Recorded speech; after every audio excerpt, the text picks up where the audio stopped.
how do you still eat healthily on vacation? That's the topic for today, and I'm going to come to you with 5 ways to maintain healthy eating choices while on vacation. It's usually hard to eat healthy on vacation, sort of everything kind of goes haywire.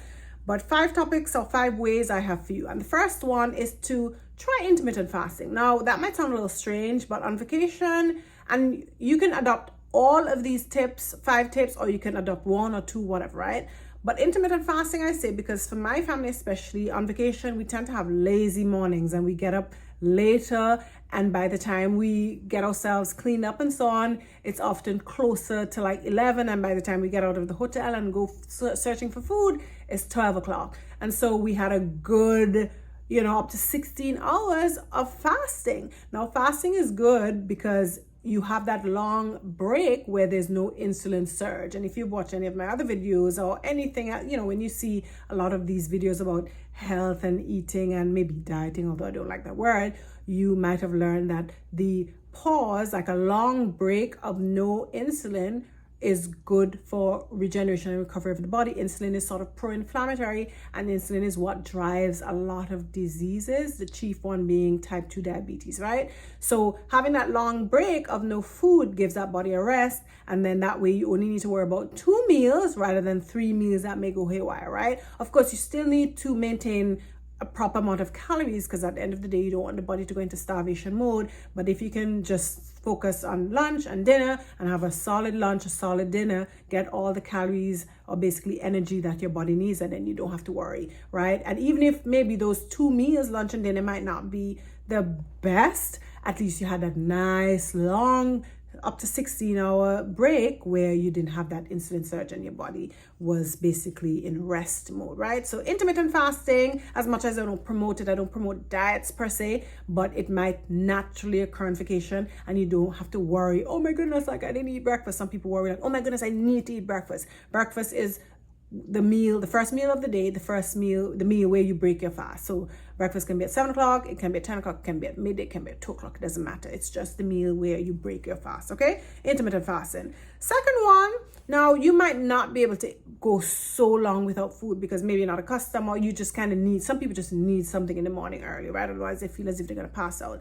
So what you can do instead is have like a fatty, and that we've done, my husband and I have done that as well, where we have essentially a fatty, like a high fat coffee beverage. Now you might not like coffee, you can do it with tea, and again, it's just a suggestion. You can choose any of the 5 suggestions I've given, but what we would do sometimes is have coffee with half and half. So very fatty, creamy coffee. Now at home we have bulletproof coffee, which is actually with butter, but we can't find bulletproof coffee on the road, generally speaking, or certainly not one that tastes as good as ours. So we would usually I would order, it's called a breve, where you order a latte.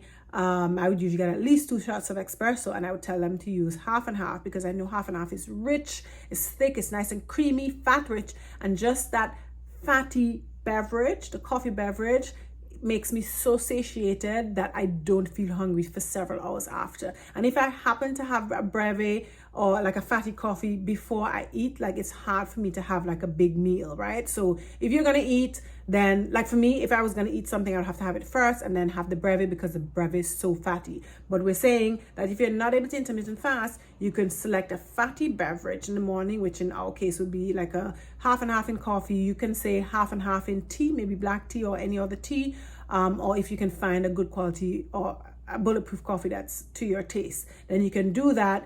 And that's in the morning because it's fatty, right? And lower in like sugars. You're gonna have some sugar from the milk, but not as much as if you had like a big old like bowl of cereal or oatmeal. So although it mightn't be that you fasted, that glucose peak that will cause the insulin peak is not as high as if you had a full-on breakfast. And you're going to be satisfied because of the fatty content that's going to energize your body enough so that you will be able to last until lunchtime. And I don't know if I've heard somebody say this before, but you can call this dirty intermittent fasting. Like I have that in my mind. I don't know if that's from somebody, and if somebody else coined that term, well, I'm sorry, but yeah. Yeah, so it's not like a full fast, but it's like having a beverage which doesn't spike your blood sugar and therefore doesn't spike your insulin, and so you're not going to be in a mode where you're going to be like storing fat because of all that insulin spike, right? So that's the second one. And then the third one, which we've been doing a lot on this vacation. So I'm fish, I guess you say pescatarian. We eat fish, we're vegetarian, right? And at home, you have control of all the vegetables you eat and so on and so forth, right? But when you're out, it's kind of hard. Like some meals, depending on the restaurant, they might have like mashed potatoes and they might say asparagus and fish, but it's not like as much asparagus or as much vegetables as you would like. So one thing you can do is like have either a side of vegetables, like order an extra side of vegetables, or what we've been doing this vacation is ordering a side salad with every meal. And we've been starting our meals with the side salad. So like today I had tacos, like fish tacos, and I had a side salad for us. Normally I don't have any flour.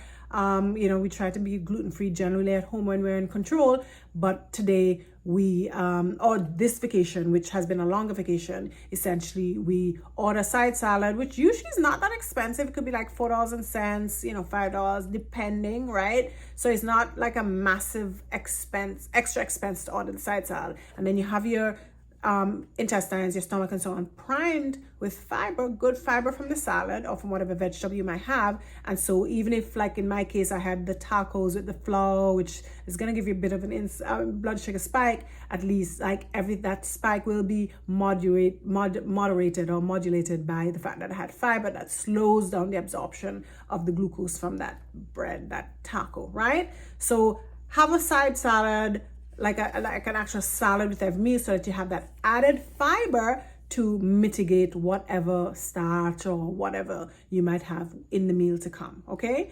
Not to mention too that fiber actually binds like potential toxins. So again, you're not in control of everything, so you have that fiber to kind of trap some of the unwanted things that you might not want to be ingesting, okay? And then the fourth, this is pretty simple. Essentially, a lot of times you can get into a kind of trap where for drinks, like you end up kind of drinking a lot of sweetened beverages on vacation, or even cocktails, because you're on vacation, you might be having cocktails and those have a lot of sugar. So what we do is that we have a big freezer bag, and we took a case of water, it finished, so we had to stop in and buy another case of water. You keep it in the freezer bag so it stays pretty cool in the car. And you can, of course, bring some to the hotel room, and so that you always have water. A lot of times, too, when you feel like you might be hungry and tempted to just kind of pick up some random thing to eat, is because you're thirsty. And then, of course, in the summer, it's just so hot. We're down here in Florida for this vacation, and it's been extremely hot. And so you just really feel the need to drink lots of water. And so to drink lots of liquid. So you want to have water on hand ready so that you keep yourself super hydrated, so that you're not like tempted to like have some random sweet drink, because a lot of restaurants sometimes might have refills of sweetened beverages, or that you feel kind of hungry and end up snacking on random things, right? So freeze it back with water. And then the fifth and final tip is to pack some snacks, like easy to carry, healthier snacks. Like for us, it's nuts. We love nuts as a snack. And also my son, he likes kind bars, but some kind bars are sweeter than others. So he likes the dark chocolate and sea salt kind bars. So we bought a case of them, like a packet of them for him. And on vacation, when it's a driving vacation, because we drove for this trip, and you can just kind of pop into a supermarket. So we had to go into a supermarket to buy more water and another packet of kind bars and even some more nuts. And actually, we even bought some fruit as well. So just kind of have some things like healthier snacks if you keep it in the house, because if we didn't have nuts, then in between, if you happen to be a little late on getting a meal or whatever, then the options that are easily available are not as good for you, okay? Things that tend to be sweeter, much sweeter, very starchy, and the whole goal is to really keep a nice stable blood sugar level and insulin level, okay? So that's essentially what I have for you for this video, the 5 tips to still eat healthy on vacation. Just to summarize them: 1, you can consider intermittent fasting temporarily, right? And 2, if not intermittent fasting, I say dirty intermittent fasting. I don't know if I'm stealing that term, but essentially just have a fatty beverage in the morning. For us, it's coffee with half and half, and a latte with half and half. 3, you can consider having a side salad with every meal, or certainly a good bit of vegetables. 4, buy a freezer bag and take with you on the journey full of water bottles so that you always stay hydrated. And then 5, take some easy to pack snacks. For us, it's nuts. And then for my son, some kind bars that have just 5 grams of sugar, a lot of nuts, and dark chocolate. Okay, I hope you all found this video helpful, and maybe you can tell me in the comments which of these 5 have you tried before or will you try on your next vacation. Have a good one, and thanks for watching.